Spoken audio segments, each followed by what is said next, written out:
Hello and welcome back to another video for Final Fantasy XIV with me, Meoni. Today we're looking at one of the new minions added to the game in the more recent patch, and more specifically from the Cloud of Darkness Chaotic Alliance raid. Something I've been doing a little bit extensively since Christmas Eve when it came out on the 24th of December, all the way up until yesterday. I was getting my teeth stuck into it, and it took me that long to get just 2 clears of the thing. It's taken me that long. A lot of the party finder groups are just pure trap groups, people lying about their own progression, not actually understanding what they're doing, and the towers progress onwards or from looming into swaps meme. It's just hilarious. People need to learn to only join groups that they have the progress of the group. You can't just join an enraged party group and not even know what a seed is. Anyway, slight rant out of the way. One of the minions then that was added in the patch, but we could only obtain from a chaotic, is of course the Wisp of Darkness. So with this minion specifically, you can't exchange any of the currency you get for the clear, neither the Demi Materia 1 or 2s, which is the reason why it sells for quite high on the market board if you wanted to buy this, because you do actually need it to drop from the content to actually be able to either use it or to sell it on the market board. Now obviously there are more people clearing now than there were on Christmas Eve, so this thing will drop in price significantly over the coming weeks, but it's anywhere from 100 million to 20 million depending on where you go and what the supply actually is. Obviously your supply on EU is going to be much higher on the light data center because more people are doing the content there than they are on Chaos. For me then, this is my 522nd minion, and of course this is a Wisp of Darkness. It says, summon your Wisp of Darkness minion. What it cannot smother, it nibbles, and what it cannot nibble, it tickles. Fantastic. In the course of recalling your ferocious battle with the Cloud of Darkness, this curious mammoth somehow came to be in your possession.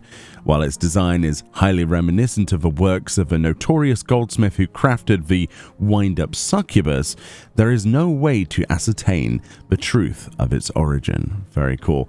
And of course, we've got the hidden information here. If we highlight over the text of any minion, we can get this info. It says, I can't begin to imagine how powerful it must have been. A quote there of Reen, obviously referencing Cloud of Darkness from the Eden series as well. So we've had multiple Clouds of Darknesses in the game, and that's why the Chaotic is essentially the way it is.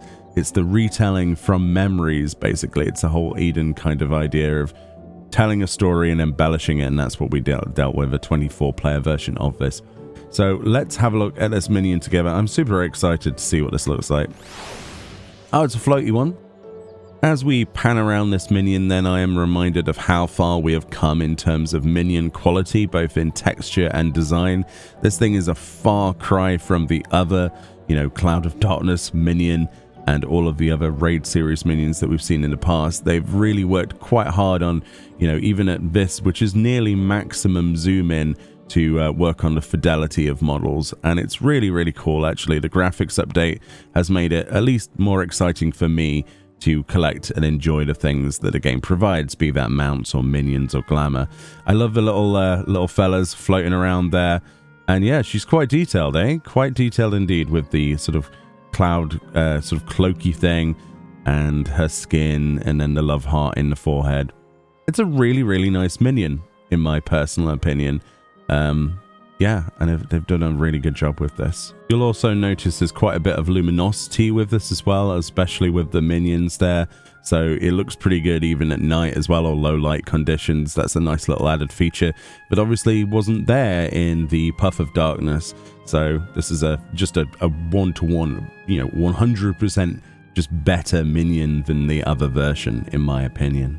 To get her to do any emotes, because she is not obedient, we actually have to use a pet collection title. So we're going to use the Mammotier pet collection title from Follow the Leader 1, which is actually for collecting minions, and then we'll be able to use a handover emote to get the Cloud of Darkness, the Wisp of Darkness, to sort of nibble, basically to nibble on some cookies or something. Would she eat cookies? I'm guessing she'd eat cookies. Everyone eats cookies. I eat cookies. And then we've got a pet that does nothing, and then a poke that makes her do her animation, basically her attack animation. So let's, if we change the direction of this so we can get it better and get rid of Meoni. There we go. Now we can see the animation better. So she goes raw and charges forward. Look, I think that's pretty great. I like that. Yeah. I would have kind of hoped that she would, I don't know what else I would have had. Maybe like summon a cloud and then disappear or something and hide in a cloud would be cool. That might be a bit too much effort though. That's the only other thing I would probably go for. But like her glide animation, it'd be cool if she just had a poof of smoke appear and then she just hides in it, like stop poking me, like leave me alone. But there we go. One thing I am curious about is, can we beckon her? Because she's a floater, right? She's a floaty float. Will you come and sit on my shoulder? Oh, come on. Come on. No, she just flat out refuses. That's not very nice, is it? I was kind of hoping that she'd sit on my shoulder, but apparently not. But yeah, one of the coolest minions added in a long time. This is obviously something you can get from a market board if you don't like the Chaotic Alliance raid or you can't get it clear. It's currently around 20 million gil on the Light Data Center and about 100 million gil on the Chaos Data Center, at least on the EU side.